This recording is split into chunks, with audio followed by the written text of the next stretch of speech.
Breaking చూస్తున్నాం. Deputy CM రాష్ట్ర ఆర్థిక ఇంధన శాఖ మంత్రి మల్లు భట్టి విక్రమార్క ఇవాళ ఉమ్మడి ఖమ్మం జిల్లాలో పర్యటించనున్నారు. కాసేపట్లో హైదరాబాద్ నుంచి హెలికాప్టర్లో బయలుదేరనున్నారు. ఆయన 11 గంటల 10 నిమిషాలకు భద్రాద్రి కొత్తగూడెం జిల్లా మణుగూరులోని భద్రాద్రి పవర్ ప్లాంట్ కు చేరుకుంటారు. అక్కడ ప్లాంట్ ను పరిశీలించి అధికారులతో సమావేశమవుతారు. ఆ తర్వాత ఎర్రుపాలెం మండలం జమలాపురం వెంకటేశ్వర స్వామి ఆలయానికి చేరుకొని పూజలు చేస్తారు.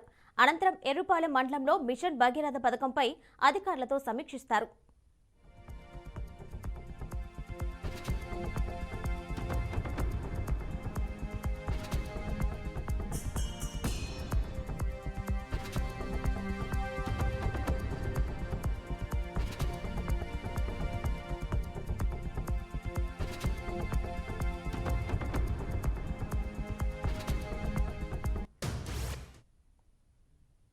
దీనిపై మరింత సమాచారం మా ప్రతినిధి శ్రీనివాస్ ఇస్తారు. శ్రీనివాస్, చెప్పండి.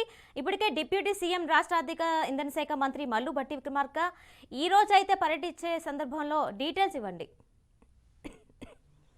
రాష్ట్ర ఉప ముఖ్యమంత్రి మల్లు భట్టి విక్రమార్క 10 గంటల ప్రాంతానికి ఇక్కడ హైదరాబాద్ విమానాశ్రయం నుంచి హెలికాప్టర్ ద్వారా భద్రాద్రి పవర్ ప్లాంట్ అటు పెనుపాక నియోజకవర్గంలో ఉన్న భద్రాద్రి పవర్ ప్లాంట్ సందర్శించినారు. అక్కడ దాంతో పాటు అక్కడ వీళ్ళతోని అధికారులతోని సమీక్ష చేయనున్నారు. ఎందుకంటే వచ్చేది వేసవి కాలం కాబట్టి కరెంటు కోతలు లేకుండా కరెంటు ఉత్పత్తి పెంచే విధంగా అధికారులతో సమావేశం నిర్వహించి లోటుపాట్లను సరిచేసేది దిశగా ముందస్తుగానే ప్రణాళికాబద్ధంగా వెళ్తున్నారు. ఆయన ఇప్పుడు ఇంధన శాఖ మంత్రిగా ఉన్నారు. మరోవైపు ఈ వచ్చే ఎండాకాలంలో ఎండలు తీవ్రంగా మండిపడతాయని చెప్పని వాతావరణ శాఖ హెచ్చరికలు జారీ చేస్తున్న నేపథ్యంలో ముందస్తు ప్రణాళిక. ఎందుకంటే కాంగ్రెస్ ప్రభుత్వ హయాంలో కరెంటు కోతలతో విలవెల్లాడిన జనం ఇప్పటికీ గుర్తు చేసుకున్న నేపథ్యంలో ఆ పరిస్థితి రాకుండా ఉండటానికి ముందస్తు ప్రణాళికబద్ధంగా ఆయన భద్రాద్రి పవర్ ప్లాంట్ ను సందర్శించి అధికారులతో సమీక్ష చేసి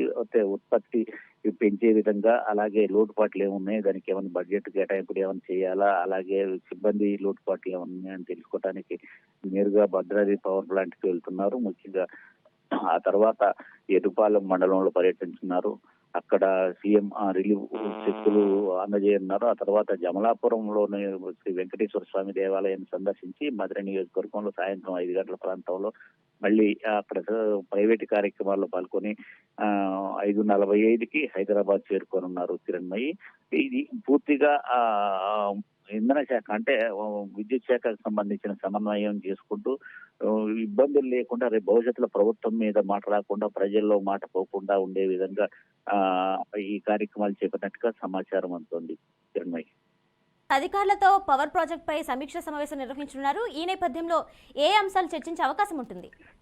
అంటే రానున్న వేసవి కాలంలో విద్యుత్ సప్లై అంటే వాడకానికి అనుగుణంగా సప్లై పెంచే విధంగా ఉండాలి అనేది. ఎందుకంటే గతంలో రోజు 3 గంటలు 4 గంటలు, గ్రామీణ ప్రాంతాల్లో 3 గంటలు 4 గంటలు ఇచ్చిన నేపథ్యం ఉంది. అయితే కేసీఆర్ ప్రభుత్వం వచ్చినాక ప్రతిరోజు అంటే పవర్ కట్ లేకుండా ఇవ్వటం అనేది జరిగింది. అయితే వాడకం పెరుగుతుంది. అలాగే ఇప్పుడు వీళ్ళు 200 యూనిట్లు ఉచిత విద్యుత్ ఇస్తున్న నేపథ్యంలో అది కూడా అదనపు భారం పడే పరిస్థితి ఉంది. బయట నుంచి కొనుగోలు చేయకుండా ఈ విద్యుత్తుని అందరికీ అందించడం సాధ్యం కాదు. అలాగే భవిష్యత్తు అంటే 4 నెలల కాలంగా ఎండాకాలం తీవ్రంగా ఈ విద్యుత్ వాడకం ఉన్న నేపథ్యంలో విద్యుత్ ఉత్పత్తి పెంచే విధంగా అంటే ఇటు జల విద్యుత్ లేని కారణంగా, ఎందుకంటే కృష్ణానది మీదనే ఉన్న పవర్ ప్లాంట్లు ఉన్న నేపథ్యంలో, కృష్ణానది నీళ్లు తక్కువగా ఉన్న నేపథ్యంలో ఇదైనా సరే ఇది థర్మల్ పవర్ స్టేషన్ల మీదనే ఆధారపడాల్సిన పరిస్థితి ఉంది. ఆ థర్మల్ పవర్ స్టేషన్ కూడా ఖమ్మం జిల్లాలోని భద్రాద్రి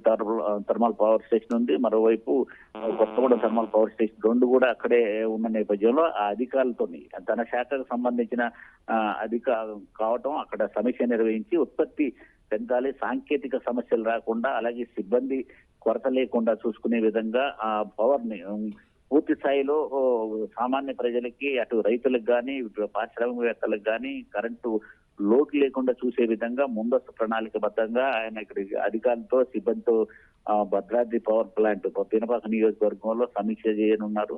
ఆ తర్వాత మధుర నియోజకవర్గం, తన సొంత నియోజకవర్గం మధుర నియోజకవర్గంలో సీఎం రిలీఫ్ ఫండ్కు సంబంధించిన చెక్కులు అయితేంది, మిషన్ భగీరథకు సంబంధించిన అధికారులతో కూడా అంటే ఆ మధుర నియోజకవర్గంలో మిషన్ భగీరథ పనులు వేగతరం చేయాలి, ప్రతి ఇంటికి మంచినీళ్ళు ఇవ్వాలనే దాని మీదనే దృష్టి సారించి అక్కడ వాళ్ళతో కూడా సమీక్ష సమావేశం నిర్వహించిన అనంతరం సాయంత్రం 5:45కి హైదరాబాద్ రానున్నారు Kiran. Right Srinivas, thank you.